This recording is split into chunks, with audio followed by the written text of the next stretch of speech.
네, 고통을 통과해야 100배를 그 열매를 기대할 수가 이 땅에 있다고 하는데, 하물며 네, 이 인류의 역사는 하나님의 아들이 이 땅에 오시는 것이며, 그가 오시는 길이 네, 인류가 겪게 되는 임신의 고통이며, 또한 4,000년의 긴 시간을 통해서 예수께서 오셔서 인류의 죄를 대속하시고 해산의 고통을 통해서 부활의 첫 열매가 되셨습니다. 이게 말이 어려운 것 같아도 어려운 것이 아니에요.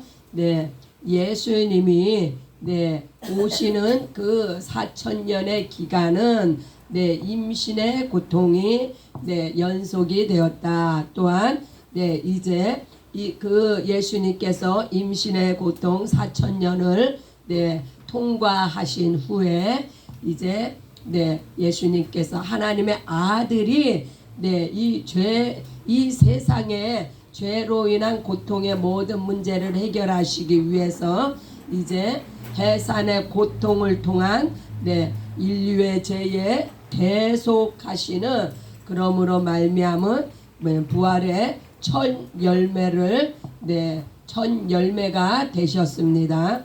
이제는 누구든지 예수 그리스도의 공로를 의지함으로 성령으로 거듭나는 축복을 받았으며, 이는 우리 전도자들이 또 한 번의 임신과 해산의 고통을 네, 감당하는 부분입니다. 이것이 그리스도의 남은 고난이며, 거듭나 하나님의 자녀가 된 사람이 그리스도의 형상을 이루기까지 양육하는 네, 가르치는 자와 네, 그 교사 혹은 목회자를 통해서 끊임없는 인내와 사랑과 기도와 가르침을 통하여 하나님께서 쓰시기에 합당한 한 사람의 예수의 참 제자가 탄생하며, 그로 인해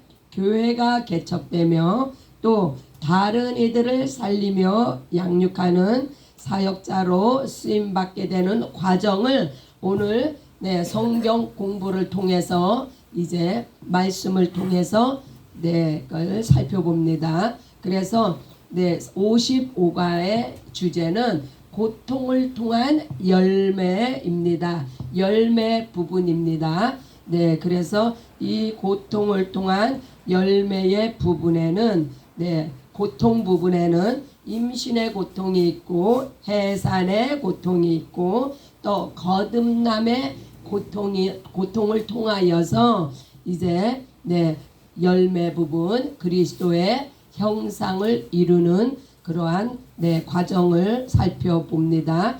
요한복음 12장 24절로 25절에서는 네, 내가 진실로 너희에게 이르노니 한 알의 밀이 땅에 떨어져 죽지 아니하면 한 알 그대로 있고 죽으면 많은 열매를 맺느니라. 자기의 생명을 사랑하는 자는 잊어버릴 것이요 이 세상에서 자기의 생명을 미워하는 자는 영생하도록 보존하리라. 이와 같이 죽으면 많은 열매를 맺는다. 네, 우리 기독교는 역설적인 네, 참으로 역설적입니다. 왜냐면요, 우리 세상에서는 네, 살아 있어야 무언가가 이루어지는데 네, 죽어야 열매를 맺는다. 네, 영생하도록 보존되기 위해서는 이 죽음의 과정을 거쳐야 합니다. 아멘. 자기의 생명을 하나님께 바칠 때 아멘. 하나님께서 받으시고 역사하십니다. 영의 고통은 반드시 고통으로 끝나지 않습니다. 이 땅에서 육체의 고난의 삶이 끝날 때 마지막 날에 첫째 부활이 기다림과 같이 하나님의 영광을 보게 됩니다. 첫 번째 단원인 임신의 고통입니다. 네, 아담으로부터 예수님의 오실 때까지 이 임신의 고통의 기간은 4,000년이 되겠습니다. 창세기 3장 16절. 네, 또 여자에게 이르시되 내가 내게 임신하는 고통을 크게 더하리니. 네, 하나님께서 이제 하와에게 말씀하셨죠. 네, 아담과 하와의 불신앙으로 시작된 네, 이게 저주의 결과입니다. 창세기 38장 28절에서 30절. 네, 해산할 때에 손이 나오는지라 산파가 이르되 이는 먼저 나온 자라 하고 홍색 실을 가져다가 그 손에 메었더니 네, 이제 다말이 목숨을 걸고 네, 다말이 누구입니까? 유다의 며느리죠. 그러나 이 다말은 네, 어떻게 네, 그 혈통을 이어가야 하는지를 네, 저가 알았기 때문에 목숨을 걸고 이제 유다의 씨를 받아서 이제 아이를 그 임신의 고통의 과정을 거쳐서 이제 아이를 낳습니다. 열왕기하 11장 1절로 3절입니다. 아하시아의 어머니 아달랴가 그의 아들이 죽는 것을 보고 일어나 왕의 자손을 모두 멸절하였으나 네, 우리가 이전 시간에도 많이 배웠죠.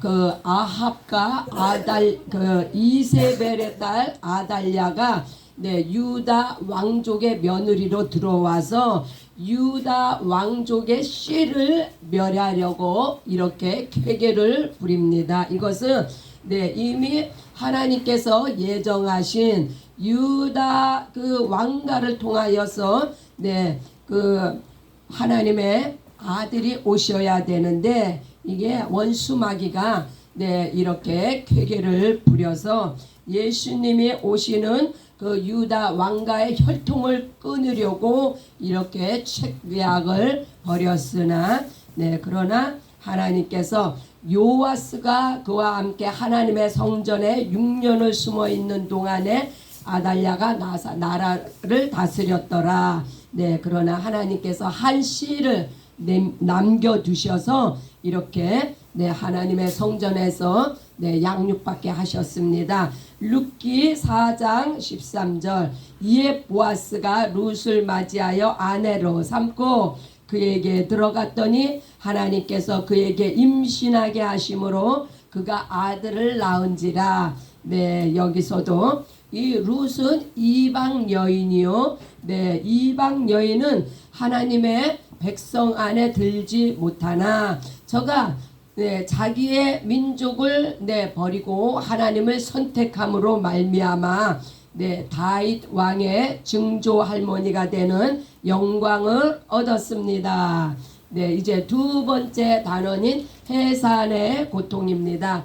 요한복음 16장 20절로 21절. 내가 진실로 전실로 너희에게 이르노니 너희는 곡하고 애통하겠으나 세상은 기뻐하리라. 네, 해산의 고통은 곧 고통의 열매로 나타납니다. 여자가 해산하게 되면 그때에 이르렀으므로 근심하나 아이를 낳으면 세상에 사람 난 기쁨으로 말미암아 그 고통을 다시 기억하지 아니하리라. 이 아이를 낳으면 여기다가 네, 제자가 나오면 네, 제자를 삼기 위해서는 얼마나 해산의 고통을 겪습니까? 그러나 참 제자가 되어지면 네, 그 기쁨으로 말미암아 이전에 그 고통을 기억지 아니한다. 이사야 53장 4절로 6절입니다. 네, 하나님께서는 네, 이거 굉장히 이게 중요한 구절이기 때문에 제가 다 읽어드릴게요. 그는 실로 우리의 질고를 지고 우리의 슬픔을 당하였거늘 우리는 생각하기를 그는 징벌을 받아 하나님께 맞으며 고난을 당한다 하였노라. 그가 찔림은 우리의 허물을 위하며 그가 상함은 우리의 죄악 때문이라. 그가 징계를 받음으로 우리는 평화를 누리고 그가 채찍에 맞음으로 우리는 나음을 받았도다. 우리는 다 양같이 그릇 행하여 각기 제 길로 갔거늘 여호와 하나님께서는 우리 모두의 죄악을 그에게 담당시키셨도다. 네, 예수님께서 담당하신 해산의 고통을 낱낱이 지금 설명하고 있습니다. 하나님의 계획과 의도이십니다. 그래서 예수님은 우리의 허물 때문에 찔림을 받으셨고 우리의 죄악 때문에 상하셨고 우리의 평화를 위해서 징계를 받으셨으며 우리의 나음을 위해서 채찍에 맞으셨습니다. 할렐루야. 그래서 우리의 모든 죄악을 예수님께서 해산의 고통으로 담당하셨습니다. 할렐루야. 마태복음 16장 21절입니다. 네, 이때로부터 예수 그리스도께서 자기가 예루살렘에 올라가 장로들과 대제사장들과 서기관들에게 많은 고난을 받고 죽임을 당하고 제3일에 살아나야 할 것을 제자들에게 비로소 나타내시니, 여기서 이때로부터 했는데 이때가 어느 때냐? 이것은 바로 베드로의 신앙 고백이 있은 그 즉시예요. 그래서 예수님께서는 이미 이제 제자 베드로가 어떤 신앙 고백을 했습니까? 주는 그리스도시요 살아계신 하나님의 아들이시니다 라는 고백을 했는데, 이 고백으로 말미암아 이제 예수님께서 하나님의 아들이신 것이 드러났으므로 예수님께서는 하나님의 아들로서 이 땅에 오신 이제 그 목적을 이제 행하시고자 이제 제자들에게 그 본론을 말씀하십니다. 고난받고 죽임을 당하고 제3일에 살아나야 할 것, 부활할 것을 제자들에게 비로소 이제 말씀을 하셨다고 합니다. 그래서 예수님께서는 이와 같이 그 하나님의 아들로서 예수님이 어떠한 일을 수행해야 되는지 이미 알고 그래서 아버지의 그 계명에 순종하셨습니다. 마태복음 27장 45절로 50절입니다. 그래서 예수님은 이와 같이 해산의 고통을 이미 다 알고 그 길을 묵묵히 가셨습니다. 마태복음 27장 45절로 50절. 이제 예수님께서 그 십자가에서 부르짖습니다. 엘리 엘리 라마 사막다니, 나의 하나님 어찌하여 나를 버리셨나이까. 이것은 예수님의 육체가 버림을 당하는 것을 말씀합니다. 예수께서 다시 크게 소리 지르시고 영혼이 떠나시니라. 육체는 버림을 받았으나 영혼은 하나님께로 올라가셨습니다. 그래서 이와 같이 해산의 고통을 통한 예수님은 부활의 첫 열매가 되셨습니다. 이제 세 번째 단원인 거듭나게 하는 고통입니다. 고린도전서 4장 15절. 그리스도 안에서 1만 스승이 있으되 아버지는 많지 아니하니 그리스도 예수 안에서 내가 복음으로써 너희를 낳았음이라. 할렐루야. 이 사도 바울은 이렇게 그리스도 예수 안에서 내가 복음으로써 너희를 낳았다. 여기서 우리가 제자는 예수 안에서 제자가 세워져야 됩니다. 말씀으로, 생명의 말씀으로, 진리 안에서, 그래서 이 그리스도 안에서 거듭나게 생명의 말씀으로 진리로 거듭나게 하는 것이 얼마나 중요한지 말씀을 통해서 우리가 배웁니다. 고린도후서 4장 12절. 그런즉 사망은 우리 안에서 역사하고 생명은 너희 안에서 역사하느니라. 이 사망에 이르는 고통을 통해서 새로운 생명을 보게 됩니다. 할렐루야. 그래서 이렇게 사망 안에서 내가 품은 자가 거듭나기까지는 이 사망에 이르는 이러한 고통을 감내해야 되는 것을 보여주고 있습니다. 이러한 거듭나게 함에 있어서도 이러한 고통이 수반되는 것을 우리가 보았습니다. 고린도 후서 11장 20절로 33절입니다. 이것은 사도 바울이 그 제자들을 거듭나게 하려고 이제 당하는 그 모든 역경과 수고를 기록합니다. 내가 수고를, 그러니까 그들이 그리스도의 일꾼이냐 정신없는 말을 하거니와 나는 더 그러하도다. 내가 수고를 넘치도록 하고 옥에 갇히기도 더 많이 하고 매도 수없이 맞고 여러 번 죽을 뻔하였으니 유대인들에게 40에 하나 가만매를 5번이나 맞았으며 3번 태장으로 맞고 1번 돌로 맞고 3번 파산하고 일주야를 깊은 바다에서 지냈으며 이거 무시무시하죠. 과연 우리가 이런 과정을 통과할 수 있을까요? 그러나 그 한 영혼을 거듭나게 하기 위해서는 이러한 수고와 고난이 따른다는 것을 또 수고하며 애쓰고 여러 번 자지 못하고 줄이며 목마르고 여러 번 굶고 춥고 헐 벗었노라. 이 외에 일은 고사하고 아직도 날마다 내 속에 눌리는 일이 있으니 곧 모든 교회를 위해서 염려하는 것이라. 이렇게 복음을 위해 목숨을 내놓고 사역을 감당하는 모습을 우리가 보았습니다. 예수님의 십자가의 죽으심과 부활하심은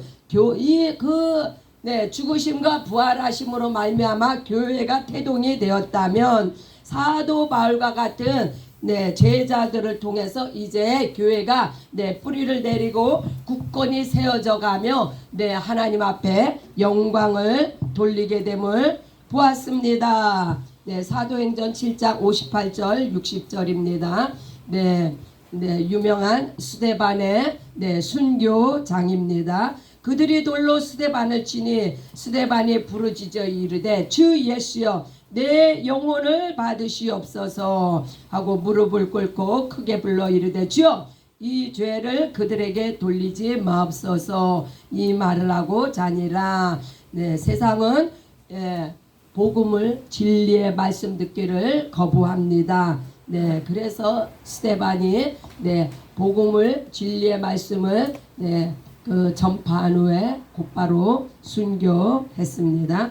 고린도전서 9장 19절 내가 모든 사람에게 자유로우나 스스로 모든 사람에게 종이 된 것은 더 많은 사람을 얻고자 함이라. 내 이익을 위해서가 아닌 섬김으로써 말씀에 순종할 때 거듭남의 열매를 보게 되었습니다. 갈라디아서 6장 7절에 보면 사람이 무엇을 심든지 그대로 거두리라 말씀이 있습니다. 그래서 너희가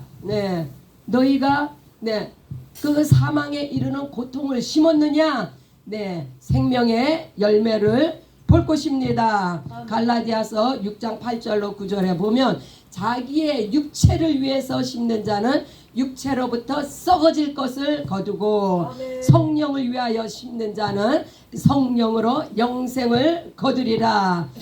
그러므로 우리가 선을 행하되 낙심하지 마시고 포기하지 아니하면 때가 이르면 하나님께서 영광을 받으십니다. 이제 마지막 단원인 그리스도의 형상입니다. 이 그리스도의 형상은 임신과 해산의 고통의 결론입니다. 갈라디아서 4장 19절 나의 자녀들아 너희 속에 그리스도의 형상을 이루기까지 다시 너희를 위하여 해산하는 수고를 하노니 이와 같이 해산하는 수고를 통해서 그리스도의 형상이 이루어집니다. 로마서 8장 29절 아들의 형상을 본받게 하기 위하여 네, 많은 형제 중에 맏아들이 되게 하시려고 네, 예수 그리스도께서는 하나님의 아들이시며 이 아들의 형상을 본받게 하기 위해서 네, 우리 많은 우리 네, 하나님의 아들 딸들이 된 우리들에게 이와 같이 아들 예수 그리스도는 네, 하나님의 맏아들이 되셨습니다. 그리스도 네, 고린도전서 11장 1절입니다. 내가 그리스도를 본받은 자 된 것 같이 너희는 나를 본받는 자가 되라. 네, 계속해서 사도 바울이 네, 나를 본받으라. 그러나 이 말의 깊은 뜻은 반드시 그 앞에는 그리스도를 예수님을 네, 나와 같이 본받아라. 네, 이러한 말씀입니다. 우리는 네, 사도 바울을 본받는 게 아니라 사도 바울 안에 있는 네, 예수 그리스도를 본받는 우리 모두가 되시기 바랍니다. 요한복음 13장 14절로 17절 너희도 서로 발을 씻어주는 것이 옳으니라. 네, 예수님은 이 땅에 네, 섬김을 받으려 오신 것이 아니요 섬기는 자로서 오셨음을 보여주는 대목입니다. 그러므로 네, 우리도 서로 발을 씻어주는 것이 네, 이것을 알고 행하면 복이 있다고 말씀하셨습니다. 로마서 17장 7절입니다. 그러므로 그리스도께서 우리를 받아 하나님께 영광을 돌리심과 같이 너희도 서로 받으라. 네, 그리스도 안에서는 높낮이가 없습니다. 네, 하나님 앞에 어떻게 영광을 돌려요? 우리가 서로가 서로를 존중하고 서로가 서로를 받을 때, 네, 용납하고 품고, 네, 저를 세워줄 때 하나님께서 영광을 받으신다는 말씀입니다. 어떻게요? 네, 그리스도 안에서 모든 것이 예수로 말미암고 예수님을 위하고 예수로 결론이 납니다. 그러므로 우리가 네, 말씀을 네, 증거하는 것조차도 오직 예수를 증거하되 무엇을 증거하냐? 예수의 보혈을 증거하며 예수의 죽으심과 부활하심을 네, 증거할 때만이 하나님의 영광을 받으십니다. 네, 우리가 이렇게 네, 임신의 고통을 통해서 해산의 고통을 통해서 우리가 이렇게 거듭난 것 이거 역시 네, 궁극적인 것은 하나님의 영광을 위해서 오직 우리가 예수 안에서 아들의 피가 네, 우리 안에 역사하시고 아들의 살이 생명의 말씀이 우리 안에서 역사하시는 것은 네, 바로 우리를 통해서 하나님께서 영광을 받으시기 위해서 네, 오늘도 성령으로 하나님께서 끊임없이 네, 역사하십니다. 그러므로 오늘도 이 성경 공부 교재를 통해서 우리가 한 시간 그냥 내 귀가 즐거운 걸로 끝나면 재밌는 걸로 끝나면 절대로 안 됩니다. 이 말씀을 통해서 이 생명이 내 안에 들어와야 돼요. 하나님의 그 위대한 목적이 우리 심령 가운데 각인이 되어져야 돼요. 말씀으로 우리가 임신과 해산의 고통이 무엇이며 우리가 어떻게 거듭났으며 어떻게 거듭났어요? 예수님의 그 피값으로 피의 공로로 우리가 거듭났음을 말씀을 통해서 다시 한번 우리가 참 예수 그리스도의 이름 앞에 무릎 꿇고 예수 그리스도의 그 심장 안에 우리가 들어가서 오직 하나님의 영광을 위해서 그리스도의 형상을 본받는 우리 모두가 되시기를 예수님의 이름으로 축복합니다. 할렐루야, 할렐루야.